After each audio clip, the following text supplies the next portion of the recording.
दोपहर के बाद हर रोज की तरह जंगल में कालू कौवा पापड़ बेचने आ जाता है। साइकिल ठेले पर बैठा हुआ कालू कौवा घंटी बजाते जा रहा था और साथ साथ आवाज लगा रहा था। पापड़ पापड़, शुद्ध तेल में बने स्वादिष्ट पापड़, किरारे पापड़, क्या छोटे क्या बड़े, सभी को कालू कौवे के पापड़ बहुत पसंद आते हैं। पापड़ पापड़। कबूतर का बेटा कीकी और चिड़िया का बेटा कुकू कालू कौवे से पापड़ लेने आते हैं। अंकल अंकल, मुझे 50 के पापड़ दे दें और मुझे 20 के। दूंगा दूंगा, मैं सबको पापड़ दूंगा, मैं इसीलिए तो आया हूँ। कुकू और कीकी दोनों दोस्त कालू कौवे से पापड़ लेते हैं और नदी किनारे जाकर खाने लगते हैं। यार कीकी, एक बात तो है, कालू कौवे अंकल के पापड़ बहुत स्वादिष्ट होते हैं। छोटा मिठू तोता थोड़ी दूर बैठा उन्हें देख रहा था। मुझे भी तो थोड़े से पापड़, मेरे पास पैसे नहीं है, मेरा भी पापड़ खाने को बहुत दिल कर रहा है। आ जाओ छोटे मिठू, मगर अब तो केवल 2 पापड़ ही बचे हैं मेरे पास। छोटा मिठू भी कुकू से 2 पापड़ लेकर खा लेता है। उसे पापड़ बहुत स्वादिष्ट लगते हैं।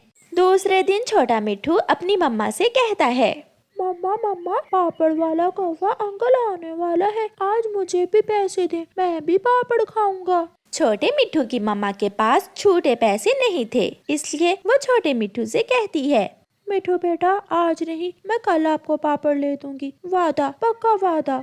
मगर मुझे आज ही पापड़ खाने हैं, खाने हैं, खाने हैं। छोटा मिठू रोने लग जाता है। मुझे पैसे दे, मुझे पैसे दे, मुझे पापड़ लेने हैं। मगर उसकी मम्मा बाहर चली जाती है। थोड़ी देर बाद कौवे पापड़ों वाली की घंटी बजती है। पापड़ पापड़, करारे करारे पापड़। जैसे भी हो, छोटा मिठू तो आज पापड़ खाना ही चाहता था। वो अपनी मम्मा की अलमारी खोलता है। अलमारी में पैसे तो नहीं मिले उसे, मगर सामने अपनी मम्मा का सोने का हार मिल जाता है। छोटा मिठू वो हार उठाता है और कौवे अंकल के पास चला जाता है। अंकल अंकल, क्या मुझे इस चीज के बदले पापड़ दोगे? सोने का हार देखकर तो कालू कौवे के मुंह में पानी आ जाता है। हाँ हाँ, लाओ जल्दी से ये बेकार की चीज मुझे दो। कालू कौवा छोटे मिठू से हार ले लेता है और उसे कुछ पापड़ दे देता है। छोटा मिठू पापड़ लेकर घर चला जाता है और कौवा इधर उधर देखकर वापस भागता है। छोटा मिठू बैठा पापड़ खा रहा था कि उसकी मम्मा भी आ जाती है। बेटा मिठू, ये पापड़ आपने कैसे लिए? आपके पास तो पैसे नहीं थे।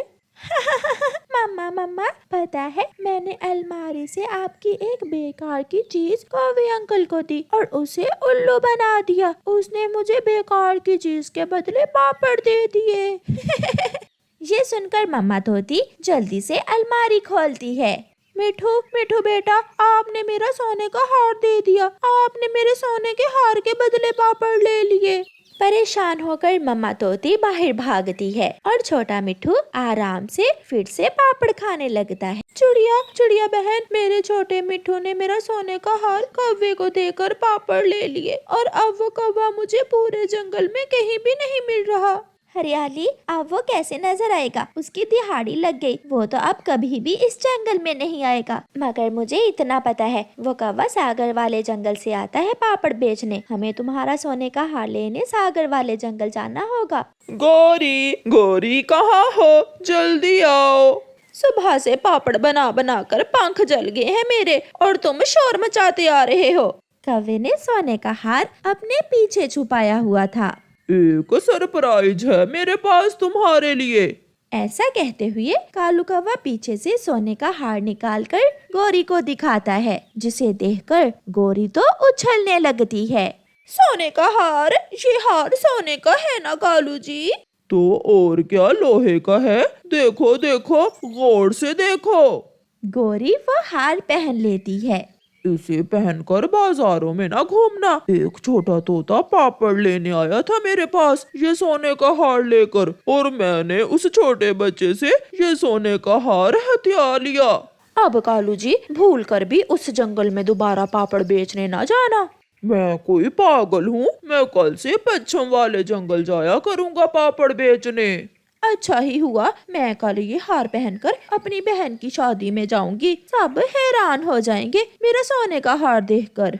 चिड़िया और हरियाली तोती भी कौवे को ढूंढ ढूंढ कर थक गई थीं और थक हार कर वो घर चली जाती हैं। दूसरे दिन चिड़िया और हरियाली तोती सागर वाले जंगल में जाने का फैसला करती हैं।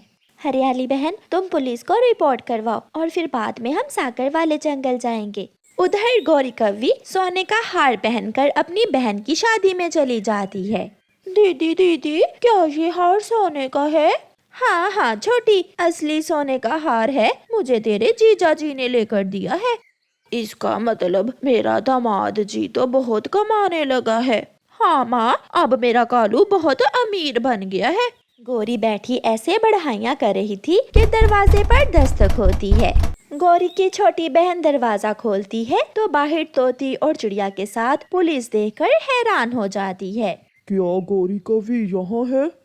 जी, मेरी दीदी यहाँ ही है। पुलिस अंदर जाती है और गौरी कौवी को पकड़ लेती है। बेशरम कौवी, उतारो मेरा सोने का हार। ऐसे पहनकर बैठी हुई हो जैसे तेरी माँ ने लेकर दिया है तुझे ये सोने का हार।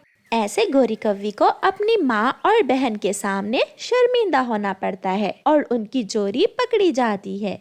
प्यारे दोस्तों, इस कहानी को लाइक, अपने दोस्तों के साथ शेयर और चैनल को सब्सक्राइब करना बिल्कुल मत भूलना। आपका धन्यवाद। उस जंगल में कबूतर पढ़ा लिखा था। वो चाहता था कि सभी पक्षी भी लिखना पढ़ना सीख लें, इसलिए कबूतर ने एक स्कूल खोला हुआ था। सब पक्षी कबूतर के पास पढ़ने जाते हैं। Roll number 1, present sir. Roll number 2, present sir. Roll number 3। कबूतर टीचर, मैंने कल भी कहा था मुझे रोल नंबर 1 लेना है। अगर मुझे रोल नंबर 1 न दिया तो कल से मैं स्कूल नहीं आऊंगी। गौरी, तुम बाद में आई थी, जो पहले आए थे तुमसे पहले उन्हीं पक्षियों के रोल नंबर्स हैं। तोते टीचर, आप ऐसा करें, गौरी को मेरा रोल नंबर दे दें और मुझे गौरी का। आप खुश हो गौरी? हाँ चिड़िया, जब मैं छोटी थी तब भी मेरा सबसे आखिरी रोल नंबर होता था। अब बड़ी हो गई हूँ, अब तो मेरी पहला रोल नंबर लेने की इच्छा पूरी होनी ही चाहिए। ऐसे गौरी कौवी पढ़ने की बजाय लड़ाई झगड़े में ही समय गुजार देती थी। कल सबने 1 से लेकर 5 तक गिनती याद करके आनी है। जो ना याद करके आया उसे सजा मिलेगी। 1 1 3 3। कालू, ओए कालू, 1 के बाद क्या आना था? ये तो बहुत आसान है। 1 के बाद आता है 4।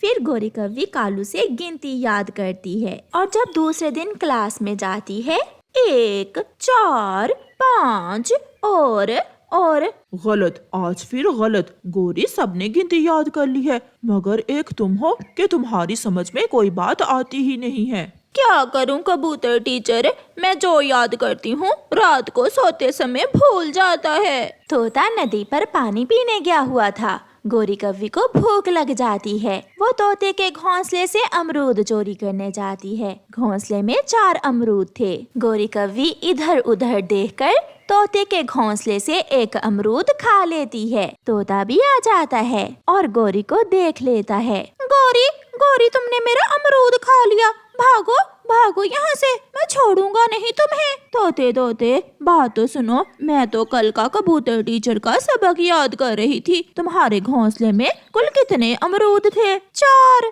अगर उनमें से एक मैंने खा लिया तो पीछे कितने बचे? बाकी बचे 3। हाँ ठीक कहा, इसका मतलब मैंने सवाल अच्छे से याद कर लिया है। तुम ये पढ़ाई किसी और के घोंसले में जाकर करो, भागो यहाँ से। कील लगाकर एक लकड़ी को दूसरी से जोड़ते हैं। घर की छत तैयार करने के बाद छत के ऊपर सूखी घास बिखेर देते हैं ताकि बारिश का पानी घर के अंदर ना आ सके। कबूतर टीचर पढ़ा रहा था मगर गौरी कौवी सो रही थी। वो अपने टीचर की कोई भी बात ध्यान से न सुनती थी। गौरी, तुम यहाँ पढ़ने आती हो या सोने? उठो, अगर सोना ही है तो कल से स्कूल ना आना। सॉरी टीचर जी, वो ऐसा है ना कि रात मुझे अच्छे से नींद नहीं आई थी, इसलिए मैं सो गई थी। फिर कबूतर टीचर वो जंगल छोड़कर दूसरे जंगल के पक्षियों को पढ़ाने चला जाता है क्योंकि उस जंगल के सभी पक्षी सिवाय गौरी के सब सीख चुके थे। मौसम बदल रहा था। जिस पक्षी ने भी कबूतर टीचर से अच्छे से पढ़ा था वो अपना अपना पक्का घर बना रहा था। तोता चिड़िया के पास आता है। चिड़िया चिड़िया, मैं भूल गया कि मोटी लकड़ियाँ छत में लगाते हैं या घर के दरवाजे में। तोते भैया, घर की छत को मजबूत बनाने के लिए मोटी और मजबूत लकड़ियाँ छत में लगाते हैं। हाँ हाँ, मुझे याद आ गया। मगर गौरी कव्वी ने तो कुछ ना सीखा था और ना ही वो किसी से पूछने जाती है। वो भी अपना घर बना रही थी। गौरी, तुम घर की दीवारों पर घास लगा रही हो। क्या इस घास की दीवारों पर छत टिकेगी? कालू जी, चुप कर जाओ। जो मैंने पढ़ा है मैं ऐसा ही कर रही हूँ। ये सब मैंने कबूतर से सीखा हुआ है। फिर गौरी उल्टा फुल्टा घर बना ही लेती है। कौवा और कव्वी पहले ही दिन घर के अंदर सोए हुए थे कि घास की दीवारें तेज हवा से गिर जाती हैं और छत कौवों के ऊपर गिर जाती है। बचाओ बचाओ! पक्षी भाग कर आते हैं और कौवों को छत के नीचे से बाहर निकालते हैं। गौरी, अगर तुमने कबूतर से दिल लगाकर पढ़ा होता तो आज तुम्हारे साथ ये सब न होता। फिर गौरी कव्वी को अपनी गलती का एहसास होता है। हाँ चिड़िया, मैं स्कूल जाकर पढ़ने की बजाय लड़ने में ध्यान देती थी, तभी तो मेरा बनाया हुआ घर पहली ही हवा से टूट गया। मैं शर्मिंदा हूँ कि मैंने स्कूल जाकर भी कुछ न सीखा। ऐसे गौरी कव्वी अपना समय जाया करने पर बहुत पछताती है। प्यारे दोस्तों, इस कहानी को लाइक, अपने दोस्तों के साथ शेयर और चैनल को सब्सक्राइब करना बिल्कुल मत भूलना। आपका धन्यवाद।